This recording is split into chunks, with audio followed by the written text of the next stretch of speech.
Olá, benditos! Neste capítulo nós vamos ver mais uma vez Davi empenhado em demonstrar a sua bondade. Só que desta vez a sua boa ação acabou em uma guerra sangrenta. O que aconteceu foi o seguinte: o rei dos Amonitas faleceu e o seu filho Hanum assumiu o trono no seu lugar.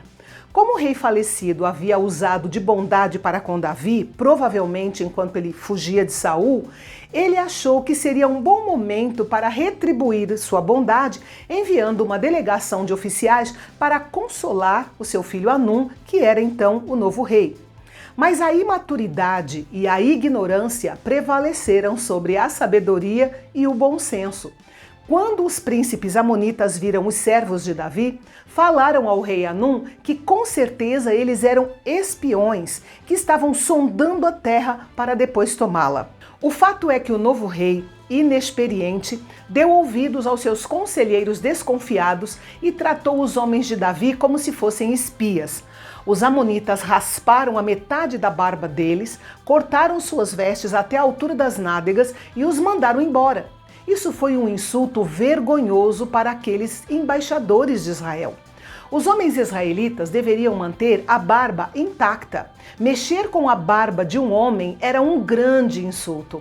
A barba adquiriu um valor universal através dos hebreus e de outras nações orientais, como sendo o maior ornamento do homem. Da mesma forma, os israelitas deveriam se vestir com sobriedade, e ter suas vestes cortadas daquela forma foi uma humilhação e um grande insulto. Esse era o tratamento dado aos prisioneiros de guerra. E o pior foi que insultar aqueles homens foi o mesmo que insultar o seu rei. Era como se tivessem feito isso com o próprio Davi.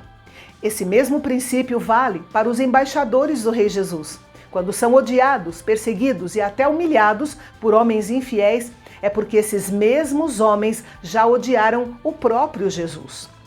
Quando Davi ficou sabendo do que os amonitas haviam feito com seus servos, ele se preocupou primeiramente com a dignidade e a honra daqueles homens.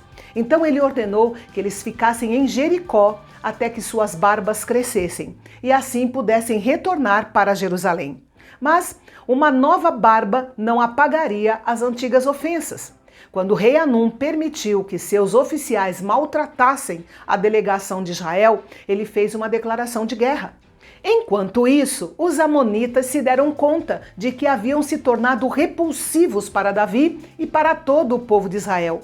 E como não estavam preparados para uma guerra, especialmente para um exército do nível do exército de Davi, rapidamente fizeram uso de uma prática muito comum no mundo antigo. Contrataram 33 mil soldados entre os sírios e arameus que viriam e atacariam pelo norte, enquanto eles, os amonitas, atacariam pelo sul.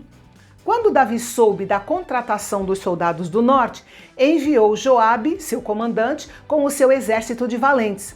Esta é a primeira menção do exército de valentes de Davi. Eles formavam uma força de combate imbatível, mas eles não começaram assim, poderosos. Muitos eram aflitos, endividados e descontentes que seguiram Davi na caverna de Adulão. Quando o exército dos valentes se aproximou da cidade dos amonitas, se viram cercados. Na frente deles estavam os amonitas, em ordem de batalha, na entrada do portão da cidade. E atrás deles estavam os sírios, no campo. E a situação parecia ruim para o exército de Israel. Joabe tinha apenas uma estratégia para a batalha: o ataque. Muitos comandantes, numa situação semelhante a essa, considerariam a possibilidade de se render, mas não Joabe. Ele escolheu alguns dos seus melhores soldados e posicionou contra os sírios, também conhecidos como arameus. O restante dos homens ele colocou sob o comando do seu irmão Abisai e os posicionou contra os amonitas. E depois de explicar sua estratégia, ele disse o seguinte: seja forte e lutemos com bravura pelo nosso povo e pelas cidades do nosso Deus, e que o Senhor faça o que for da sua vontade. Encontramos 3 lições preciosas nessa fala de Joabe. Primeiro, que coragem e força não são questões de sentimento conforme as circunstâncias, são questões de escolha, especialmente quando Deus disponibiliza sua força para nós. Podemos ser fortes no Senhor e na força do seu poder. A segunda lição é que se eles perdessem, não seria apenas a perda da batalha, mas também do seu povo e das suas cidades. Esta era uma batalha grande e o exército de valentes tinha que ter isso em mente e lutar com todas as suas forças. E a terceira lição é que Joabe usou o melhor da sua capacidade para se preparar para a batalha e trabalhou duro para a vitória. Ao mesmo tempo, ele sabia que o resultado final estava nas mãos de Deus. A Bíblia nem sequer diz que Joabe enfrentou os inimigos em batalha. O exército sírio fugiu do exército dos valentes, e quando os amonitas viram os sírios fugindo, fugiram também de Abisai e entraram na cidade. Os inimigos não puderam resistir ao exército dos valentes porque Deus estava com eles. Esta era uma promessa de Deus para o seu povo obediente. Mas os sírios não desistiram. Eles pediram reforços e voltaram para lutar. Mas desta vez, Davi comandou pessoalmente a batalha. Reuniu o restante do exército de Israel para impedir que esse exército de reforços dos sírios derrotasse o exército dos valentes. E o resultado foi glorioso. Mais uma vez, os sírios fugiram de diante de Israel. E todos os reis, servos de Hadadezer, rei dos sírios, fizeram paz com Israel e o serviram. E os sírios passaram a ter medo de socorrer os amonitas.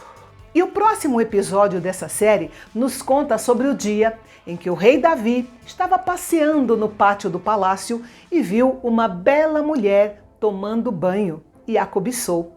E isso não foi nada bom para o homem segundo o coração de Deus. Os detalhes você confere aqui comigo amanhã no canal Bendito, o canal de Fala Fácil.